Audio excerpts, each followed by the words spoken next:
Father to a murdered son, husband to a murdered wife, and I will have my vengeance in this life or the next. Passer à autre chose peut nous faciliter la vie, mais ces gens-là devaient se venger. Bienvenue sur Watch Mojo français. Aujourd'hui, nous faisons le décompte du top 10 des pires vengeances dans la vraie vie. You just shot an unarmed man. Well, he should have armed himself. He's gonna decorate his saloon with my friend. Nous publions de nouvelles vidéos chaque jour, alors abonnez-vous pour être au courant des nouveautés excitantes. Pour cette liste, nous passons en revue les individus qui ont fait justice eux-mêmes sans faire appel à la loi. Certains de ces cas semblent justifiés, d'autres dépassent largement les bornes, mais on vous laissera en juger. People keep asking if I'm back, and I haven't really had an answer. But now, yeah, I'm thinking I'm back. Numéro 10, Pierre Picot, le vrai comte de Monte Cristo. Le Comte de Monte Cristo est l'une des plus grandes histoires de vengeance de la littérature. Il s'agit d'une fiction, mais le protagoniste Edmond Dantès serait basé sur un homme réel nommé Pierre Picot, qui était cordonnier au 19e siècle dans le sud de la France. Picot aurait été accusé à tort d'être un espion anglais par ses soi-disant amis. Why are you doing this? Oh, it's complicated. Après des années d'esclavage, Picot a été relâché, et après avoir minutieusement planifié sa vengeance, il aura assassiné les 3 hommes qui l'ont trahi. Il se serait montré impitoyable avec Loupian, l'homme qui a épousé son ex-fiancée. Let's just say it's vengeance for the life you stole from me. Il aurait enrôlé les enfants de cet homme pour en faire des criminels avant de poignarder leur père. Numéro 9, Alexander Turner, alias Alec, l'ex-esclave qui s'est vengé.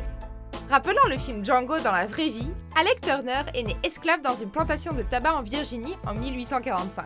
Très jeune, il apprend à lire et à écrire en secret grâce à la petite fille du propriétaire. Ils ont fini par se faire prendre et Turner a été gravement battu et fouetté. Il a réussi à s'échapper au début de la guerre civile et a rejoint l'armée de l'Union. En 1863, Turner a rendu visite à son ancienne plantation avec son régiment et a lui-même tué son ancien contremaître par balle. Il a survécu à la guerre et s'est ensuite établi dans une ferme dans le Vermont, judicieusement nommée la fin du voyage.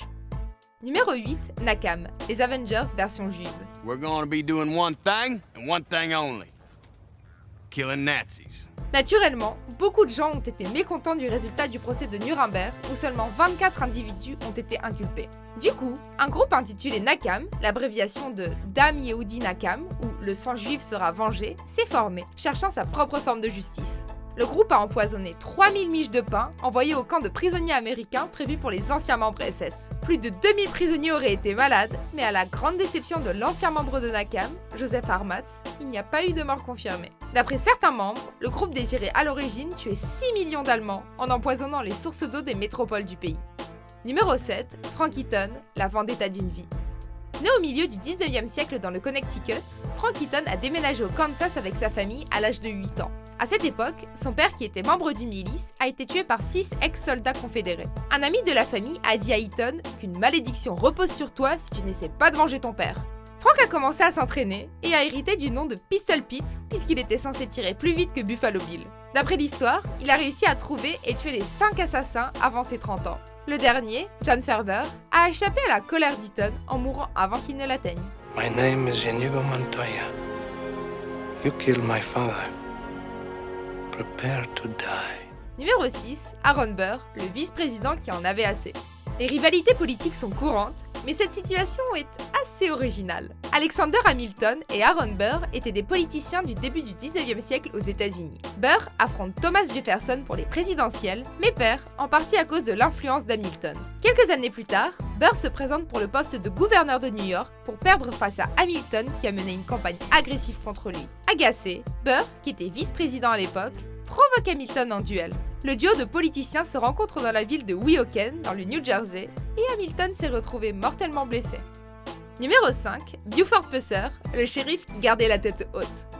Pendant sa carrière de shérif du comté de McNairy aux États-Unis, Buford Pusser a mené une guerre farouche contre le crime. Il s'est concentré sur une bande de criminels qui opérait près de la frontière entre le Mississippi et le Tennessee. Forcément, le gang n'était pas très ravi. Du coup, ils ont gravement blessé Pusser et ont au passage assassiné sa femme par accident. La revanche de Pusser a inspiré une trilogie de films dans les années 70 et un remake en 2004 avec Dwayne Johnson intitulé Tolérance Zéro. Si les détails se sont noyés dans le mystère et la rumeur, divers auteurs et policiers locaux ont suggéré que Pusser était responsable des meurtres de 3 des 4 hommes accusés d'avoir causé la mort de sa femme.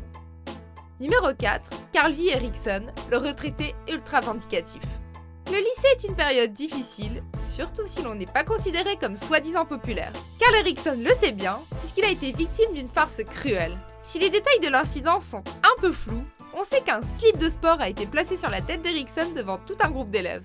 I'm an asshole, Robin, okay? I made his life a living hell and I treated him like shit. Is that what you're trying to figure out? Erickson a blâmé un homme nommé Norman Johnson pour son humiliation et a pris le dicton « La vengeance est un plat qui se mange froid » un peu trop au pied de la lettre. Il a attendu plus de 50 ans pour se venger et l'a tué dans sa maison de retraite en 2012. Les deux hommes avaient plus de 70 ans et Erickson a écopé d'un emprisonnement à vie pour son crime. Numéro 3, Jared Harris, le tatoueur vengeur.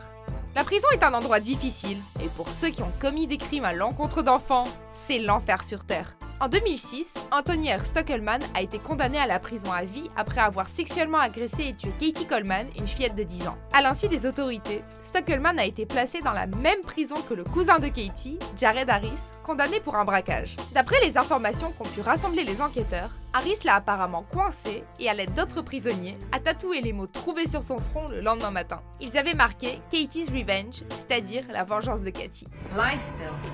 I've never done this before. And there will be blood. Numéro 2, Lorena Bobbitt, la femme castratrice. Les unions instables, c'est monnaie courante. Mais ce cas-là a attiré l'attention du monde entier. D'après Lorena Bobbitt, elle était victime de diverses formes de violence de la part de son mari depuis des années, et la nuit où elle a enfin craqué, il venait de la violer. John Wayne Bobbitt n'est pas prêt d'oublier le 23 juin 1993. Alors qu'il dormait, Lorena s'est emparée d'un couteau de cuisine et lui a coupé le pénis, avant de conduire pendant plusieurs kilomètres pour le jeter dans un champ. Son zizi a été retrouvé après une recherche approfondie des champs et rattaché lors d'une opération de plus de 9 heures. Numéro 1, Akku Yadav, un violeur fait face à la justice. En 2004, Akku Yadav, dont le vrai nom est Bharat Kalisharan, passait en justice en Inde. Violeur et meurtrier notoire, il aurait violé plus de 200 femmes en 10 ans et aurait assassiné au moins 3 personnes. Les femmes de Kasturba Nagar, d'où Yadav était originaire, en ont eu assez. Une foule de lyncheuses d'environ 200 femmes a interrompu le procès pour attaquer Yadav. Elles lui ont apparemment lancé de la poudre de chili au visage, l'ont poignardé 70 fois et lui ont coupé le pénis. Si plusieurs femmes ont été arrêtées, elles ont finalement été libérées à cause d'un manque de preuves. Vous êtes d'accord avec notre sélection ? Jetez un coup d'œil à ces autres super vidéos de WatchMojo français et n'oubliez pas de vous abonner pour être au courant des nouveautés.